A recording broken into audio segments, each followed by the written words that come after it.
Have the Dallas Mavericks relied on Luka Doncic too much during the regular season as they get ready to head toward the NBA playoffs? This is the Gray Area right here on Kevin Gray Sports. My name is Kevin Gray.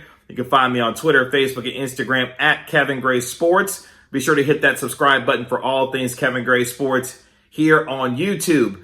The Dallas Mavericks have an opportunity to finish their month of April by increasing their monthly win total for the fourth consecutive month if they are able to get a win against the Detroit Pistons before heading home to take on reigning Eastern Conference Player of the Week Bradley Beal and the Washington Wizards, and then against a team in the Sacramento Kings. For some reason, the Mavericks haven't been able to beat this season as they are already 0-2 against the Kings this year, which is important because the Mavericks, as it currently stands right now, are just a game and a half behind the Los Angeles Lakers for the 5th seed in the Western Conference. Meanwhile, holding just a half-game lead over the Portland Trail Blazers. Now, remember, the Mavericks hold the season series wins against the Golden State Warriors, the San Antonio Spurs, and the Memphis Grizzlies, and the Los Angeles Lakers. So the Mavericks, who are currently in the 6th seed, have a really good spot right now with respect to moving the calendar from April to May. I think we're good.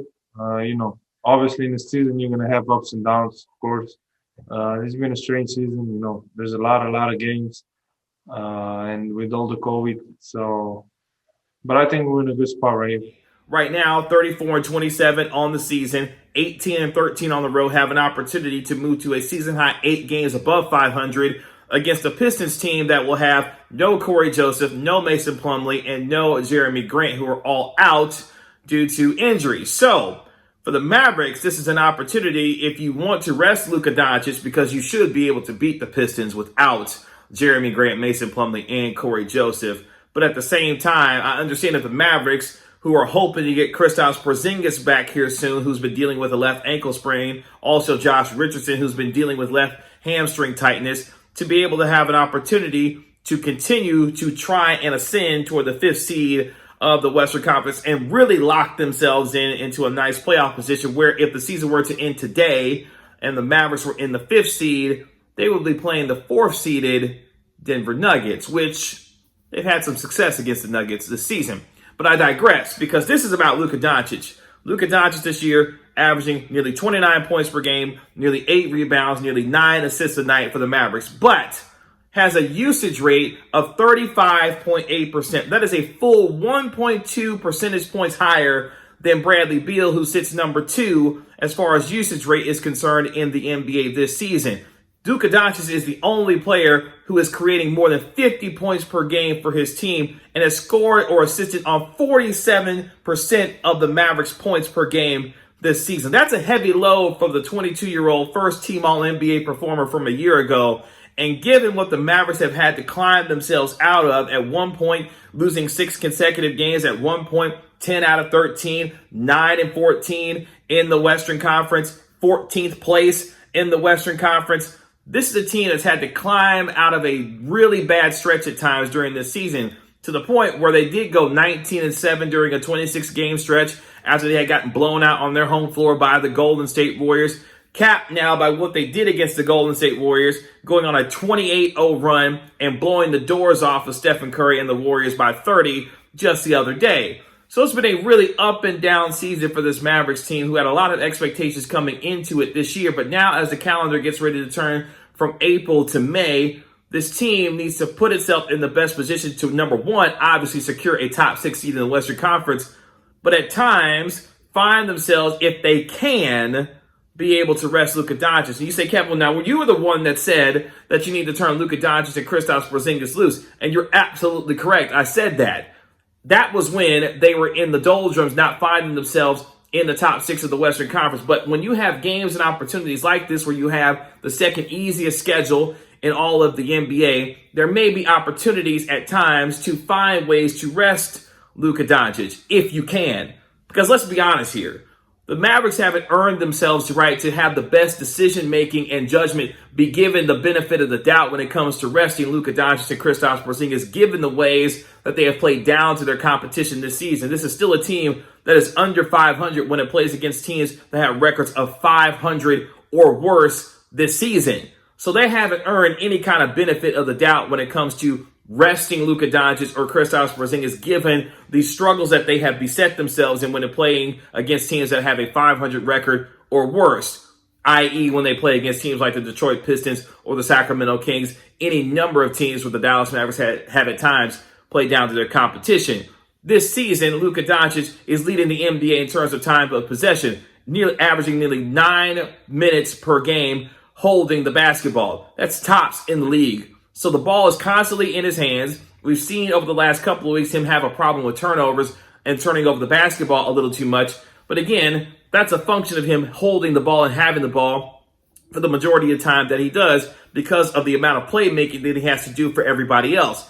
That means guys like Jalen Brunson and others have to, in these final 11 games, be able to take some of that pressure off of Luka Doncic, for one, to be able to find themselves winning some games and being a little more consistent. But more importantly, as you look toward the summer, this team is going to have to find a secondary playmaker to take some of that load off of Luka Doncic, because you cannot have a guy who's number one in usage rate in the NBA by a full percentage point, number one in the NBA in terms of time of possession with 9.1 minutes per game in terms of time of possession, and find yourself wasting away or continuing to blow opportunities when you have an opportunity to rest Luka Doncic. Because here's the thing. I know Luka Doncic is 22 years old. You say, Kevin, we're going to have a week before the playoffs start. He should be able to get rested and he should be fine. I get it. But he's had to expend a ton of energy just to be able to get this team to where they are right now at being at 7 games above 500. So guys like Dorian Finney-Smith, who are averaging 12.4 points per game, shooting over 50% from the field, 45% from the three-point line, have to continue to secondarily help Luka Doncic in terms of some of the scoring load. Meanwhile, Jalen Brunson, who has had a difficult month of April, has to turn it around going into the month of May to give the Mavericks the best opportunity to take some of that load off of Luka Doncic. But again, this goes back to the Mavericks, especially this upcoming summer. Whether or not you pursue a guy like Lonzo Ball or someone else, you've got to find some secondary playmaking to ensure that Luka Doncic remains not only reliable going forward in terms of the usage rate and the time of possession, but try to lessen some of that to give the Mavericks the best opportunity to maximize him as he continues to go forward. Because again, he's going to continue to be an all-NBA performer. He's put himself now as a dark horse MVP candidate, especially the way that he's played during the second half of the year with improving his three-point shot, becoming a high-level, three-level scorer, and really getting this Mavericks team where they are right now with an opportunity to turn the calendar from April to May, with an opportunity to be able to lock in the 6th seed in the Western Conference. All that is fine, well, and good. But the way that the Mavericks have had to get here with the amount of usage that Luka Doncic has put on himself, it's no wonder that he said after the Mavericks game, look, it's time for some rest. Time for some rest. Because he has been shouldering and carrying the load for the Dallas Mavericks this entire season, to the point where, yes, the Mavericks have given themselves this opportunity, but at the same time, they have really put themselves behind the 8 ball with the way that they played earlier this year. You say, Kevin, this team dealt with COVID. They had to overcome that adversity. They've had to learn how to win games because they've been playing down the competition and not winning the games that they're supposed to win while beating teams that theoretically they're not supposed to beat. It's been an up and down Jekyll and Hyde season for this team. But nonetheless, the Mavericks are here, and now with the chance to turn the calendar from April to May, move forward with Luka Doncic, obviously one of the 5 best players in all of the NBA. But they'll need to find some times where they can rest him, whether it be blowing teams out where they are 21-0 this season when leading after the first quarter, much like how they did against the Golden State Warriors, or against teams like Detroit and others, or like Cleveland when they have a couple of games against Cleveland coming up here soon in the month of May. Have some chances to rest Luka Doncic, because if you can't beat teams like the Detroit Pistons or the Cleveland Cavaliers without Luka Doncic on a night, something's really wrong there. Only time will tell. But Luka Doncic continues to be a high-volume player while continuing to increase the level of his game to give this Mavericks team the best chance to win going forward. We'll see if the Mavericks are able to maximize it as we turn the calendar from April till May. You can find me on Twitter, Facebook, and Instagram at Kevin Gray Sports. Be sure to hit that subscribe button for all things Kevin Gray Sports here on YouTube. This has been another episode of The Gray Area. We'll talk to you later. Peace.